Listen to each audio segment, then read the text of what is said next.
بسم اللہ الرحمن الرحیم۔ السلام علیکم۔ اسپرٹ آف اسلام چینل میں ایک بار پھر خوش آمدید۔ عزیز طلباء، آج کی اس کلاس میں ہم سندھ بورڈ کی 11ویں جماعت کی اسلامیات کے لیکچرز کے سلسلے میں کتاب میں موجود باب اول حصہ بے کے سبق منتخب آیات کا ترجمہ و تشریح کے سلسلے میں سورۃ الانفال کی آیت نمبر 59 سے آیت نمبر 64 تک کی آیات کا ترجمہ و تشریح کو پڑھیں گے اور تفصیل سے سمجھیں گے، اور اس سبق کے کتاب میں موجود مشقی سوالات میں تفصیلی سوالات کے جوابات، مختصر سوالات کے جوابات اور کثیر الانتخابی سوالات کو سمجھیں گے۔ اس سے پہلے کہ سبق کا آغاز کریں، اگر آپ نے ہمارا channel spirit of Islam subscribe نہیں کیا تو چینل کو سبسکرائب کر لیجئے، ویڈیو کو شیئر کیجئے اور ساتھ لگے بیل آئیکن کو بھی دبا لیجئے تاکہ آپ کو آئندہ بھی اس طرح کی ویڈیوز کا نوٹیفیکیشن ملتا رہے۔ تو چلیے چلتے ہیں سبق کی طرف۔ جس طرح سے اسکرین پر آپ کو نظر آ رہا ہے، آیت نمبر 59 کو پڑھ لیتے ہیں۔ وَلَا يَحْسَبَنَّ الَّذِينَ كَفَرُوا سَبَقُوا، اور کافر یہ خیال ہرگز نہ کریں کہ وہ آگے نکل گئے ہیں۔ إِنَّهُمْ لَا يُعْجِزُونَ، یقیناً وہ ہمیں عاجز نہیں کر سکتے۔ عزیز طلبہ، غزوہ بدر میں مسلمانوں کے مقابلے میں آنے والے کفار کے 3 قسم کے ٹولے ہوئے۔ 1000 کفار میں سے 70 کفار غازیوں کے ہاتھوں قتل کر دیے گئے، 70 کو قیدی بنا لیا گیا، اور باقی کفار نہ قتل ہوئے نہ قید، بلکہ وہ اپنی جان بچا کر بھاگنے میں کامیاب ہو گئے۔ اب ان بھاگے ہوئے کفار کے متعلق مسلمانوں کو بڑا دکھ ہوا کہ یہ تو ہمارے بدترین دشمن ہیں، ہمارے ہاتھوں سے نکل کیوں گئے؟ تو یہ آیت کریمہ اسی موقع پر اس کا شان نزول ہوا۔ اس طرح سے تشریح میں فرمایا جا رہا ہے کہ اس آیت میں اس بات کی وضاحت کی گئی ہے کہ کافر اللہ تعالیٰ کی پکڑ سے نہیں بچ سکتے۔ یہ آیت کریمہ اس بارے میں نازل ہوئی جس میں مسلمانوں کو تسلی دی گئی ہے کہ یہ کفار کا بھاگ جانا عارضی ہے، ان قریب وہ قبضے میں آئیں گے۔ اس طرح سے تشریح میں فرمایا گیا ہے، اس آیت میں اس بات کی وضاحت کی گئی ہے کہ کافر اللہ تعالیٰ کی پکڑ سے نہیں بچ سکتے۔ کافروں کو یہ خیال نہیں کرنا چاہیے کہ وہ عہد شکنی اور دیگر برے کاموں کے باوجود اللہ کی طاقت سے باہر ہو جائیں گے۔ انہیں یاد رکھنا چاہیے کہ وہ خواہ کتنے ہی سرکش ہو جائیں مگر اللہ کو عاجز نہیں کر سکتے، اور وہ ان کے تمام اعمال سے واقف ہے اور انہیں ان کے برے کاموں کی سزا دے گا۔ تو جس طرح سے میں نے عرض کیا کہ مسلمانوں کو اس آیت کریمہ میں تسلی دی جا رہی ہے کہ مسلمانوں، جنگ بدر میں جو کفار تم سے بچ کر نکل گئے ہیں، بھاگ گئے ہیں، ان کے متعلق یہ گمان ہرگز نہ کرنا کہ ہمارے قبضے سے نکل گئے، یہ لوگ نہ ہم کو عاجز کر سکیں گے نہ تم کو۔ ان قریب اور بھی جنگیں ہوں گی اور بھی جہاد ہوں گے، یہ یا تو تمہارے ہاتھوں مارے جائیں گے یا قید ہوں گے یا مسلمان ہو جائیں گے۔ اسی طرح سے آیت نمبر 60 ہے، وَأَعِدُّوا لَهُم مَّا اسْتَطَعْتُم مِّن قُوَّةٍ وَمِن رِّبَاطِ الْخَيْلِ تُرْهِبُونَ بِهِ، اور جہاں تک ہو سکے فوج کی جمعیت کے زور سے اور گھوڑوں کے تیار رکھنے سے ان کے مقابلے کے لیے مستعد رہو۔ عدو اللہ وعدوکم، کہ اس سے اللہ کے دشمنوں اور تمہارے دشمنوں، وآخرین من دونہم، اور جن کو تم نہیں جانتے، اور ان کے سوا اور لوگوں کو، لا تغلمونہم اللہ یعلمہم، جن کو تم نہیں جانتے اور اللہ جانتا ہے، ہیبت بیٹھی رہے گی۔ وما تنفقوا من شیء، اور تم جو کچھ اللہ کی راہ میں خرچ کرو گے، یوفی الیکم، اس کا ثواب تم کو پورا پورا دیا جائے گا۔ وانتم لا تظلمون، اور تمہارا ذرا نقصان نہیں کیا جائے گا۔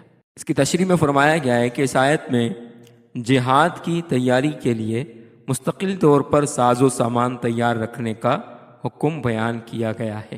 مومنوں کو چاہیے کہ وہ اپنی جنگی صلاحیتوں کو بہتر اور مضبوط کرنے کی پوری کوشش کریں، چاہے وہ اسلحہ اور جنگی ہتھیار ہوں یا گھوڑے اور دیگر جنگی آلات ہی کیوں نہ ہوں۔ ایسا کرنے سے آپ اللہ تعالیٰ کے دشمنوں اور اپنے دشمنوں یعنی کفار مکہ پر رعب اور اپنی ہیبت بٹھا سکیں گے، اور ان کے علاوہ ان دشمنوں پر بھی دہشت طاری ہوگی جن کو اس وقت تم نہیں پہچانتے، یعنی منافق اور یہودی، لیکن وہ اللہ تعالیٰ کے علم میں ہیں۔ آپ دین کے لیے جانی و مالی کوششیں کرتے رہیں اور اپنی طرف سے جان، مال اور طاقت میں سے جو کچھ بھی اللہ تعالیٰ کی راہ میں خرچ کرو گے اس کا آپ کو پورا اجر ملے گا اور آپ کے ساتھ کوئی زیادتی نہیں ہوگی۔ یعنی اس میں یہ فرمایا گیا ہے مسلمانوں کو کہ خیال رکھو کہ تم بیرونی اور اندرونی دشمنوں میں گھرے ہوئے ہو، لہٰذا ہر وقت کفار کے مقابلے میں تیار رہو، جو کچھ ہو سکے جنگ کے اسباب اور آلات کو جمع کرتے رہو، ان کے استعمال کا طریقہ سیکھو، اعلیٰ درجے کے گھوڑوں کی چھاونیاں تیار رکھو، وقتاً فوقتاً ان کی مشقیں کرتے رہو۔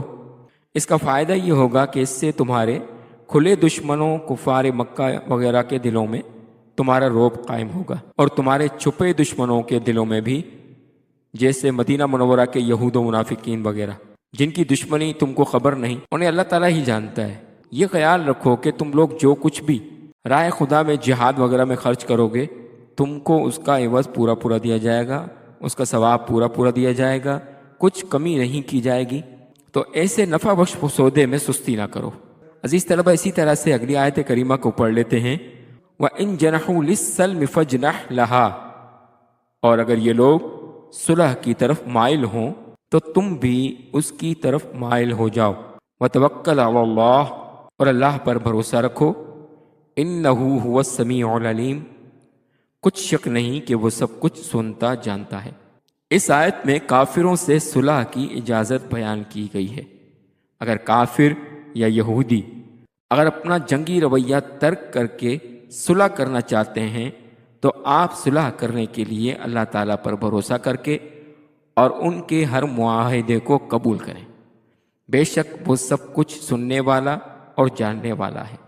یعنی مسلمانوں کو کہا جا رہا ہے، اجازت دی جا رہی ہے کہ اگر کفار تمہاری جنگی تیاری دیکھ کر رعب میں آ جائیں اور صلح کی طرف جھک جائیں تو تمہیں بھی چاہیے کہ تم ان سے صلح کر لو، اس کی تمہیں اجازت ہے۔ اسی طرح سے آیت نمبر 62 ہے، وَإِن يُرِيدُوا أَن يَخْدَعُوكَ، اور اگر یہ چاہیں کہ تم کو فریب دیں، فَإِنَّ حَسْبَكَ اللَّهُ، تو اللہ تمہیں کفایت کرے گا، هُوَ الَّذِي أَيَّدَكَ بِنَصْرِهِ وَبِالْمُؤْمِنِينَ، وہی تو ہے جس نے تم کو اپنی مدد سے اور مسلمانوں کی جمعیت سے تقویت بخشی۔ اس آیت میں اللہ تعالیٰ کی طرف سے مسلمانوں کو تسلی دینے اور ان کی مدد کرنے کو بیان کیا گیا ہے، اور کہا گیا ہے کہ اگر معاہدے کی آڑ میں وہ آپ سے دھوکہ اور خیانت کرنا چاہیں تو اے پیغمبر آپ فکر نہ کریں، کیونکہ اللہ آپ کے لیے کافی ہے، اس نے تو آپ کی مدد اور مومنوں کے ذریعے بھرپور نصرت فرمائی ہے۔ اور یہ نہ سوچنا کہ شاید ان کے دل میں دغا ہو، وہ دھوکہ دینا چاہتے ہوں، فریب کے لیے صلح کر رہے ہوں، آگے چل کر دھوکہ دے دیں گے۔ اللہ پر بھروسہ کرو، اللہ تعالیٰ ان کی سرگوشیاں سنتا اور ان کے دل ارادے جانتا ہے، وہ تم کو ان کے شر سے بچا لے گا۔ یعنی اگر وہ صلح کرنے والوں کے دلوں میں کسی قسم کا دھوکہ دینا مقصود ہے تو اللہ تعالیٰ ان کے شر سے، ان کے دھوکے سے تمہیں محفوظ رکھے گا۔ اگر یہ لوگ تم کو دھوکہ دینا چاہتے ہیں تو بھی تمہارا کچھ نہیں بگاڑ سکیں گے، کیونکہ تمہارے لیے اللہ تعالیٰ کافی ہے۔ اسی طرح سے آیت نمبر 63 اور 64، وَأَلَّفَ بَيْنَ قُلُوبِهِمْ، اور ان کے دلوں میں الفت پیدا کر دی، لَوْ أَنفَقْتَ مَا فِي الْأَرْضِ جَمِيعًا، اور اگر تم دنیا بھر کی دولت خرچ کرتے، مَا أَلَّفْتَ بَيْنَ قُلُوبِهِمْ، تب بھی ان کے دلوں میں الفت پیدا نہ کر سکتے، وَلَكِنَّ اللَّهَ أَلَّفَ بَيْنَهُمْ، مگر اللہ ہی نے ان میں الفت ڈال دی۔ إِنَّهُ عَزِيزٌ حَكِيمٌ، بے شک وہ زبردست ہے، حکمت والا ہے۔ یا ایھا النبی، اے نبی، حسبک اللہ، اللہ تم کو، ومن اتبعک من المؤمنین، اور مومنوں کو جو تمہارے پیروکار ہیں کافی ہے۔ ان آیات میں اللہ کے خاص احسان یعنی اتحاد و اتفاق اور الفت و دلجوئی کو بیان کیا گیا ہے کہ اس نے مومنوں کے دلوں میں محبت ڈال دی ہے، ورنہ ان کی پرانی دشمنی اور اختلافات کی وجہ سے اگر تم زمین کے سارے خزانے خرچ کر بھی دیتے تو بھی ان کے دلوں میں ایک دوسرے کے لیے محبت پیدا نہ کر پاتے۔ لیکن یہ اللہ تعالیٰ کا شکر ہے کہ اس نے ان کے درمیان قربت اور محبت بڑھا دی ہے، بے شک وہ بڑا حکمت والا ہے۔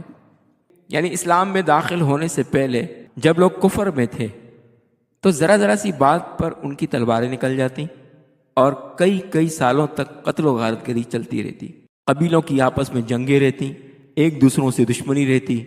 نبی کریم صلی اللہ علیہ وآلہ وسلم پر ایمان لانے کے بعد اللہ تعالیٰ نے ان لوگوں کے دلوں میں ایسی محبت اللہ رب العزت نے ڈال دی کہ آپس میں ایک دوسرے کے لیے رحم دل ہو گئے، دشمنوں کے لیے سخت ہو گئے اور آپس میں ایک دوسرے کے لیے محبت کا پیکر ہو گئے، اور آپس میں ایسی محبت ہو گئی کہ ایک دوسرے کے لیے اپنی جائیدادیں چھوڑنے کو تیار ہو گئے، اپنا گھر بار، اپنا مال اسباب سب کچھ ایک دوسرے پر قربان کرنے کے لیے تیار ہو گئے۔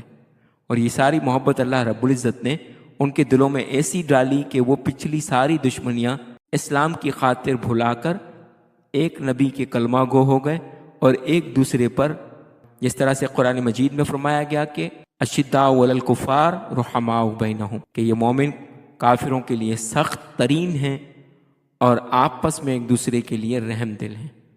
ہو حلقہ یاراں تو برشم کی طرح نرم، رزم حق و باطل ہو تو فولاد ہے مومن۔ اس کے بعد فرمایا گیا کہ اے پیغمبر، کافر تو کیا، اگر ساری دنیا کے لوگ بھی آپ کے مخالف ہو جائیں تو بھی وہ کچھ نہیں کر سکیں گے، کیونکہ آپ اور آپ کے اطاعت کرنے والے مومنوں کے لیے اللہ تعالیٰ ہی کافی ہے، اس کے سوا کسی اور کی ضرورت بھی نہیں ہے۔ یہ آیت نمبر 64 جو یہاں سے شروع ہو رہی ہے، اس کے حوالے سے مفسرین کرام نے فرمایا ہے کہ یہ آیت حضرت عمر فاروق رضی اللہ تعالیٰ عنہ کے ایمان لانے کے موقع پر نازل ہوئی تھی۔ جب حضرت عمر فاروق رضی اللہ تعالیٰ عنہ ایمان لائے تو اس کے بعد آپ صلی اللہ علیہ وآلہ وسلم کو اللہ رب العزت نے یہ خوشخبری سنائی کہ اب کہ آپ کے لیے اور آپ کے ماننے والوں کے لیے اللہ کافی ہے، اور اس کے سوا اب آپ کو کسی کی مدد کی ضرورت نہیں ہے۔ درج ذیل سوالات کے تفصیلی جوابات لکھیے۔ اس میں پہلا سوال ہے، درج ذیل آیات میں سے کسی بھی ایک آیت کا ترجمہ و تشریح لکھیے۔ پہلی آیت کریمہ ہے وَإِن جَنَحُوا لِلسَّلْمِ فَاجْنَحْ لَهَا وَتَوَكَّلْ عَلَى اللَّهِ إِنَّهُ هُوَ السَّمِيعُ الْعَلِيمُ۔ اس کا ترجمہ ہے، اور اگر وہ صلح کی طرف جھکیں تو تم بھی جھکو اور اللہ پر بھروسہ رکھو، بے شک وہی ہے سنتا جانتا۔ یہ آیت قیام امن کے بارے میں اسلامی نقطہ نظر کی وضاحت کرتی ہے۔ نمبر 1، امن قبول کرنا، یعنی اگر دشمن امن کی پیشکش کرتا ہے تو مسلمانوں کو اسے قبول کرنا چاہیے۔ نمبر 2، اللہ پر بھروسہ رکھیں، یعنی نتیجہ کچھ بھی ہو مومنوں کو چاہیے کہ وہ اللہ پر بھروسہ رکھیں۔ یہ آیت امن اور مصالحت کی اہمیت پر زور دیتی ہے۔ یہ سابقہ دشمنوں کے ساتھ بھی عدل و انصاف کے اسلامی اصولوں کی عکاسی کرتی ہے۔ اس آیت میں حفاظت اور ہدایت کے لیے اللہ پر حتمی انحصار یعنی بھروسہ پر روشنی ڈالی گئی ہے۔ اس کے بعد اگلی آیت کریمہ ہے وَأَلَّفَ بَيْنَ قُلُوبِهِمْ لَوْ أَنفَقْتَ مَا فِي الْأَرْضِ جَمِيعًا مَا أَلَّفْتَ بَيْنَ قُلُوبِهِمْ وَلَكِنَّ اللَّهَ أَلَّفَ بَيْنَهُمْ إِنَّهُ عَزِيزٌ حَكِيمٌ۔ اس کا ترجمہ ہے، اور ان کے دلوں میں میل کر دیا، اگر تم زمین میں جو کچھ ہے سب خرچ کر دیتے ان کے دل نہ ملا سکتے، لیکن اللہ نے ان کے دل ملا دیے، بے شک وہی غالب حکمت والا ہے۔ چلتے ہیں اس آیت کریمہ کی تشریح کی طرف۔ یہ آیت انسانی قوت کی حدود اور رضائے الہی کی بالادستی پر روشنی ڈالتی ہے۔ نمبر 1، مادی دولت کی بے اثری، یعنی اگر دنیا کے تمام وسائل خرچ کر دیے جائیں تو بھی خدا کی مداخلت کے بغیر لوگوں کے دلوں کو متحد کرنا ناممکن ہوگا۔ نمبر 2، وحدت الہی، اللہ تعالیٰ دلوں کو یکجا کرنے اور لوگوں کے درمیان اتحاد پیدا کرنے کی قدرت رکھتا ہے۔ نمبر 3، صفات الہی، اللہ تعالیٰ کو غالب اور حکمت والا قرار دیا گیا ہے، اس کی مطلق قدرت اور کامل علم پر زور دیا گیا ہے۔ یہ آیت لوگوں کے درمیان اتحاد اور ہم آہنگی کے حصول کے لیے ایمان اور اللہ پر بھروسہ کی اہمیت پر زور دیتی ہے۔ یہ تبدیلی لانے میں انسانی کوششوں کی حدود اور خدائی طاقت پر حتمی انحصار پر روشنی ڈالتی ہے۔ یہ آیت اللہ کی لامحدود حکمت اور اس کی صلاحیت کی یقین دہانی کا کام بھی کرتی ہے جو انسان نہیں کر سکتا۔ عزیز طلبہ، چلتے ہیں اس سبق کے مختصر سوالات کے جوابات کی طرف۔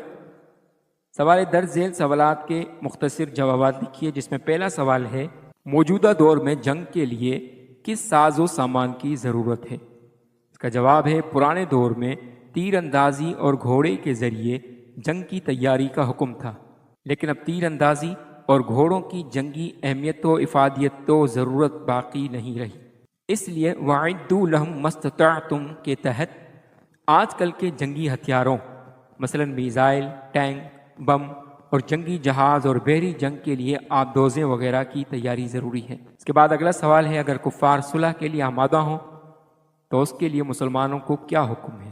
اگر حالات جنگ کے بجائے صلح کے متقاضی ہوں اور دشمن بھی مائل بصلح ہو تو صلح کر لینے میں کوئی حرج نہیں۔ اگر صلح سے دشمن کا مقصد دھوکہ اور فریب ہو تب بھی گھبرانے کی ضرورت نہیں، اللہ پر بھروسہ رکھیں، یقیناً اللہ دشمن کے فریب سے بھی محفوظ رکھے گا اور وہ آپ کو کافی ہے۔ لیکن صلح کی یہ اجازت ایسے حالات میں ہے جب مسلمان کمزور ہوں اور صلح میں اسلام اور مسلمانوں کا مفاد ہو، لیکن جب معاملہ اس کے برعکس ہو، مسلمان قوت و وسائل میں ممتاز ہوں اور کافر کمزور اور ہزیمت خوردہ یعنی شکست خوردہ، اس صورت میں صلح کے بجائے کافروں کی قوت و شوکت کو توڑنا ضروری ہے۔